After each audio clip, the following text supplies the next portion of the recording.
In episode 68 of Bullet Heaven HD, we took a look at Space Invaders Day of Resurrection on the PC Engine, featuring the all-new Space Invaders Plus mode that introduced new ships, a shield system, and a slew of special weapons. Day of Resurrection was a pretty sweet installment to the venerable Space Invaders series.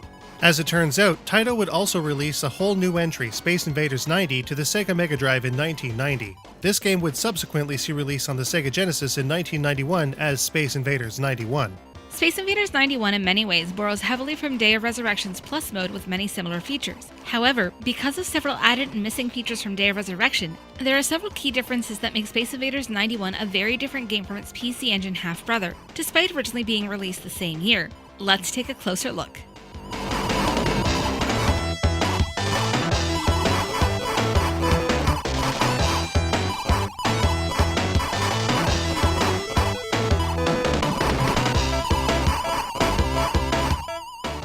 There's exactly zero doubt that this is a Space Invaders title when you start this bad boy up. Just like in any other Space Invaders game, movement is strictly left to right, with a button assigned for shooting the main gun of your craft, whether it's the Stage 1 default space fighter or the tank which is used in stages further down the line. As always, the invaders will shuffle from one side of the screen to the other, shifting down when they reach the edge. Some waves even move in two directions at once. If they move down to your ship's level though, it's all over, man. The game progresses one area at a time, which is divided into two phases. There are 18 areas for a total of 36 waves, each more difficult than the last. Variable enemy types, movement patterns, and some truly dastardly attacks will have less skilled players on the ropes in no time. Clearing all of the invaders from the screen will trigger the next wave. Blasting away the second group clears the area. Special weapons such as lasers, homing shots, time stoppers, barriers, and much more can help in getting through the waves much faster. Just like in Day of Resurrection, these power-ups are distributed by passing UFOs, so they don't have to be hit dead center. In addition to these UFOs, other enemies can also cause trouble for unassuming players. Certain foes can sneak in and disrupt your movement with a tractor beam that causes your craft to gravitate towards them. Of course, it's death if you touch them, but Space Invaders 91's solid controls allows players to overcome this obstacle with practice. Each area is quite different from the last because of the aforementioned wave variants, but in some cases there are environmental variables as well. Some stages will have indestructible obstacles to deal with, while others have hazards that can not only destroy you almost instantly, but also impedes your movement in some cases, making for a drastically reduced movement area. There are some stages that will tilt your craft in ways that allows for diagonal fire, something that can either be very helpful or very dangerous depending on the wave. There are even stages with invaders that disappear from sight as well, making for an especially challenging wave. These touches make Space Invaders 91 stand out not only from within its own series, but also the many other fixed shooters that would follow. Getting hit in Space Invaders 91 will reduce your craft shields by varying amounts, depending on what's hitting you. Getting crushed by a slab of rock or struck by a powered laser attack will reduce your shields much more than getting beamed with a standard shot. Like many other Space Invader titles, certain shots can also be cleared away by your own fire, but many more are indestructible.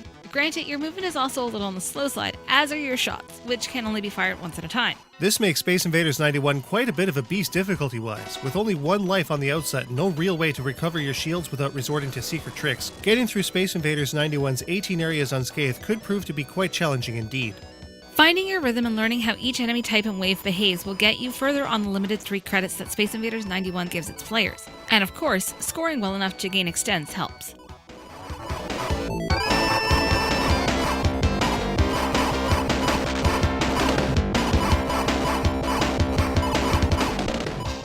The scoring system at play in Space Invaders 91 is, as always, very simple. Simply shooting the waves of invaders will produce a sizable score in no time at all. However, unlike the Plus mode in Day of Resurrection, shooting the invaders in different spots does not change how they score. Firstly and foremost, shooting UFOs will generate score bonuses in addition to power-ups being dropped, so the more you can catch, the better. The scores seem to be chosen at random though. There was no pattern that we could discern that would generate the 5,000 point awards. There are also wave clear bonuses that appear under very specific conditions from time to time. Catching the speedier enemies that try to sneak in behind the enemy waves can result in some decent multi-thousand point bonuses, as well as specific environmental targets. Of course, careful shooting, navigation, and dodging are all important to effectively and efficiently grab these bonuses. Bearing these points in mind, players should be able to nab at least one of the extents that will allow players to continue with a fresh ship rather than using a credit.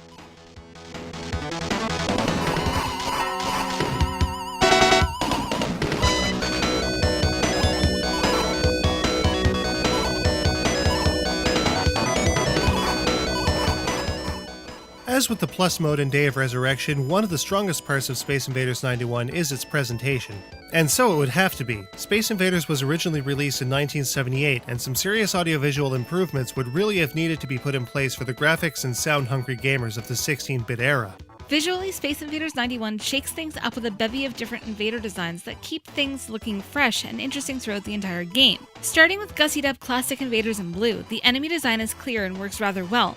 Enemy shots are also easy to see and never really blend much with the backdrops, which is always a good thing. While some players may question the more exotic invader designs, one thing that can't be argued with are the backgrounds. With several well-designed areas setting the stage for the game, there's never really a dull visual moment in Space Invaders 91.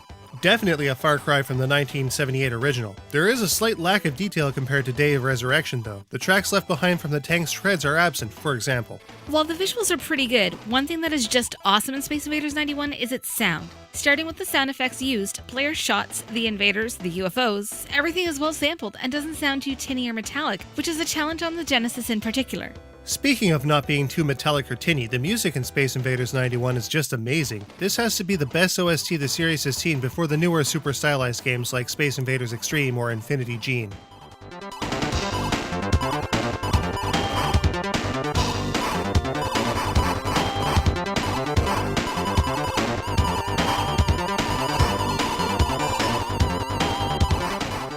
The Genesis synth really jumps out and just sounds fantastic while it does. Awesome. So, with solid gameplay, simple but effective scoring, and a rocking presentation, just how does Space Invaders 91 stack up? Let's take a look.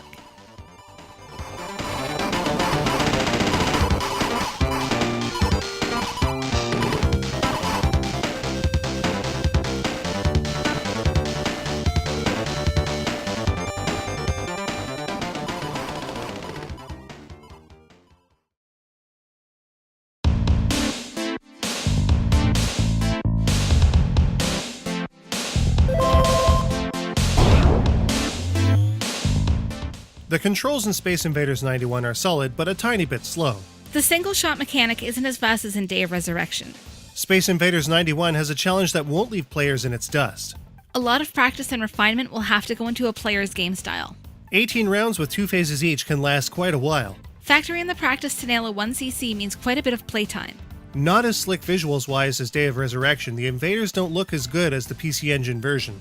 There also isn't as much detail taken into account, but it's all serviceable and the backdrops are awesome. Easily the strongest part of Space Invaders 91, the OST here is just awesome. Paired with great effects, the sound in Space Invaders 91 is an instant winner. This is definitely one of the finer Space Invaders games out there, and while it isn't as innovative in its scoring and technical aspects as other versions, it's still miles ahead of the arcade original. The addition of physical stage hazards and diagonal attacks in specific rounds shakes things up nicely.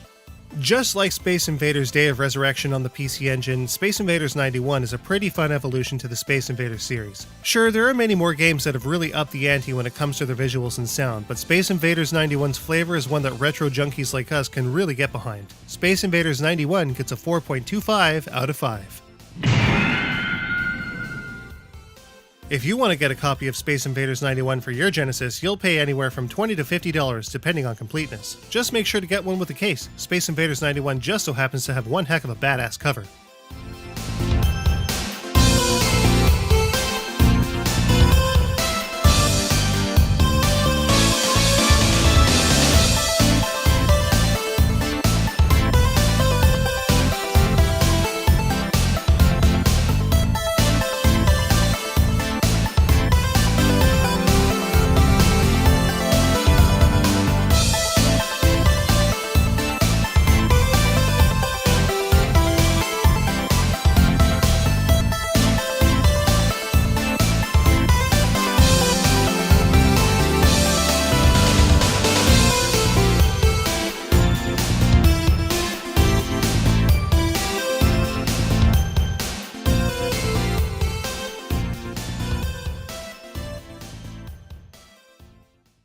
Rocker struck by a powered laser attack will reduce your shields much more than getting beamed with a standard shot.